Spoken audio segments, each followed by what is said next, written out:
అందరికీ నమస్కారం. గత కొన్ని రోజుల నుంచి కొన్ని డిజిటల్ పత్రికలలో మరియు యూట్యూబ్ ఛానల్స్లో రోహిణి హాస్పిటల్ సుబేదారి హనుమకొండలో ఉన్నటువంటి హాస్పిటల్ సీఎం రిలీఫ్ ఫండ్ స్కామ్లో ఇరుక్కున్నది. పైనుంచి ఆర్డర్స్ వచ్చినా కూడా దీన్ని సీజ్ చేయలేదనే ఒక వార్తా కథనాలు మనం వింటున్నాం. అసలు దీంట్లో నిజానిజాలు ఏమున్నాయో ఒక హాస్పిటల్ రోహిణి హాస్పిటల్ డైరెక్టర్గా అఫీషియల్ స్పోక్స్ పర్సన్స్గా కొన్ని విషయాలను ప్రజలకు తెలియజేయడానికి ఆ పత్రికల వాళ్ళకు తెలియజేసేది ఏం లేదు. ఎందుకంటే ప్రజలు అపోహలు చెందుతారు కాబట్టి నిజాలు తెలియజేయడానికి ఫ్యాక్ట్స్ మీ ముందు ఉంచుతున్నారు. అసలు ఈ సీఎం రిలీఫ్ ఫండ్ అనేది ఎవరైతే రోగులు యూజ్ చేసుకుంటారో వాళ్ళ అకౌంట్లకు క్రెడిట్ అవుతాయి. ఏదైతే స్కామ్ అని చెప్తున్నారో స్కామ్ అంటే ఏంది? 10 పేషెంట్స్ 100లో కోట్లో ఉంటుంది. ఇక్కడ మా హాస్పిటల్కి సంబంధించి ఒక 2 పేషెంట్స్ అట మా దగ్గర అడ్మిట్ అయ్యి వాళ్ళు సీఎం రిలీఫ్ ఫండ్కు అప్లై చేసి ఆ డబ్బులను మేము పొందినట్టు ఈ కథనాలు వస్తున్నాయి. గవర్నమెంట్ సిఐడి ఎంక్వైరీకి ఆర్డర్ చేసిన మాట వాస్తవం. మరి సిఐడి రిపోర్ట్ ఏం తేల్చింది? ఆ రిపోర్ట్ ఈ యూట్యూబ్ ఛానల్ వాళ్ళ దగ్గర కానీ ఆ డైరెక్టర్ ఆఫ్ హెల్త్ గారి దగ్గర కానీ డిఎంహెచ్ఓ గారి దగ్గర కానీ ఉన్నదా? సూటి ప్రశ్న.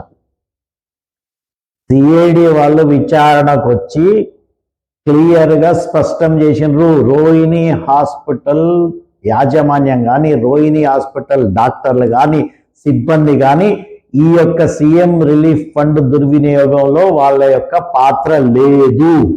ఎందుకంటే ఆ సోకాల్డ్ ఆ 2 పేషెంట్స్ని ఏదైతే 2 పేషెంట్స్ పెద్ద 100 కోట్ల స్కామ్ ఇది. 2 పేషెంట్స్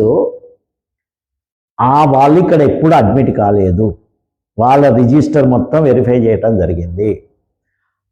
ఆ పేషెంట్ వాళ్ళు మహిబాద్ నుంచి వచ్చినట్టు ఒక ఎమ్మెల్యే గారి పిఏ చేసినటువంటి ఒక ల్యాబ్ టెక్నీషియన్తో చేసిన దందా అని తేలింది.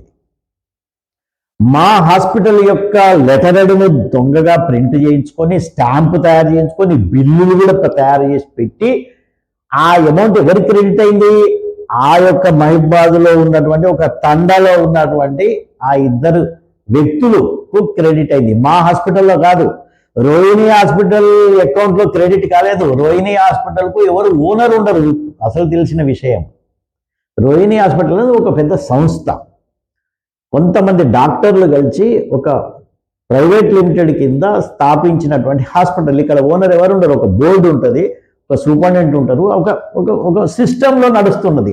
గత 35 సంవత్సరాలుగా రోహిణి హాస్పిటల్ తెలంగాణలోనే అతిపెద్ద హాస్పిటల్గా నైతిక విలువలతోనే నడుస్తున్నటువంటి ఆసుపత్రి ఏదైనా ఉన్నదంటే అది రోహిణి ఆసుపత్రి మాత్రమే. 1000 మంది ఇక్కడ ట్రీట్మెంట్ పొంది మంచిగా అయినరు. ఎప్పుడు కూడా పేషెంట్స్ను పీడించిందనే యొక్క ఆరోపణ లేదు. ఫలానా ఒక యూట్యూబ్ ఛానల్ నిన్న చెప్పినటువంటి దాంట్లో కూడా ఎన్నో అక్రమాలు జరుగుతున్నాయట. ఒక్కటి చూపించు సాక్ష్యంతోనే. ఫైర్ యాక్సిడెంట్ అనేది అక్రమం, అది నిషాబ్, ఇట్స్ అన్ యాక్సిడెంట్. ఇంకేమి చూపించగలిగిన మీరు? ఉట్టిగా బట్టగాల్సింది ఇదేద్దాము అంతే. ఏదో వాళ్ళ యొక్క బ్యాక్గ్రౌండ్ ఏదో ఉన్నది. సిఐడి ఎంక్వైరీ క్లియర్గా రోహిణి హాస్పిటల్ పాత్ర లేదని కోర్టులో కేసేసింది. వరంగల్ కోర్టులో. అక్కడ రోహిణి హాస్పిటల్ అక్యూజ్డ్ కాదు. అక్యూజ్డ్ 1 A1 A8లో రోహిణి హాస్పిటల్ పేరు లేదు. మేమున్నది LW26 అంటే విట్నెస్, లిస్టెడ్ విట్నెసెస్ లో మేము ఒక సాక్షి మాత్రమే. ఇది ప్రజలకు తెలియజేయడానికి కోసమే ప్రజల ముందుకు రావటం జరిగింది. సవాల్ విసురుతున్న మేము ఏదైతే పత్రికలు నిరాధారమైనటువంటి ఆరోపణలు కొన్ని మాత్రమే, కొన్ని ఛానల్స్ ఎవరైతే మా మీద బురద జల్లే ప్రయత్నం చేస్తున్నారో వాళ్ళకు మేము ఛాలెంజ్ విసురుతున్నాం. మీరు సిఐడి రిపోర్ట్ బయట పెట్టండి. అక్కడ కనుక రోహిణి హాస్పిటల్ పాత్ర ఉన్నదని వాళ్ళు కనుక నిరూపించినట్టయితే ప్రభుత్వం ఏ చర్య తీసుకోవాల్సుకున్నా కూడా దానికి మేము సిద్ధము. మరి మీరు లేకపోయేదంటే మరి మీరు క్షమాపణ చెప్తారా? ఇది మా సవాల్. ఎంత టైం అయినా తీసుకోండి. 5 రోజులు తీసుకుంటారా, ఏ టైం అయినా తీసుకోండి. ఇంకొక విషయం, ఈ యొక్క డైరెక్టర్ ఆఫ్ హెల్త్ ఆర్డర్ని ఆయన చూపిస్తున్నాడు కదా, వారు ఏంటి అంటే దాంట్లో సిఐడికి గవర్నమెంట్ ఆర్డర్ ఇచ్చింది అని ఉన్నది. కాబట్టి యూ టేక్ నెసెసరీ యాక్షన్ అది. డిఎంహెచ్ఓ గారు దాని మీద మాకు వివరణ అడిగారు, మేము వివరణ ఇచ్చినాం. అయినా మేము ఈ డైరెక్టర్ ఆఫ్ హెల్త్ యొక్క సర్క్యులర్ ఏదైతే ఇచ్చారో దాని మీద హైకోర్టుకి వెళ్ళడం జరిగింది. High court suspended the so called director of health circular or order or directive and also the DMHS instruction or మాకు సర్క్యులేట్ చేసినటువంటి ఆర్డర్ను కూడా both orders were suspended at the high court of Telangana. This is for the information. మేమేదో కామ్గా ఉంటే, అంటే మేము చాలా సంవయనంతో ఉంటే అది మా బలహీనత అనుకుంటున్నారా, లేకపోతే మేము ఏదో తప్పు చేసినాం అనుకుంటున్నారా? ఎప్పుడు కూడా మేము తప్పు చేయలేదు. నైతిక విలువ ఎక్కడ కూడా మేము ప్రచారం చేయం. మా హోర్డింగ్స్ ఎక్కడ ఉన్నాయో చూపించండి. ఎక్కడైనా కమిషన్స్ కిక్ బ్యాక్స్ ఇస్తామో చూపించండి. లేకపోతే ఏదైనా రోగులను ఎప్పుడైనా పీడించుకోవటం ఉన్నదా, లేకపోతే compare our rates with any hospital in the state. మాకు మార్కెటింగ్ డివిజన్ లేదు, మీరు ఆశ్చర్యపోతారు. Rohini hospital doesn't have marketing division, marketing విభాగం లేదు. ఇవాళ రేపు చిన్న హాస్పిటల్ పెట్టకముందే మొదలు మార్కెటింగ్ డివిజన్ పెడుతున్నారు.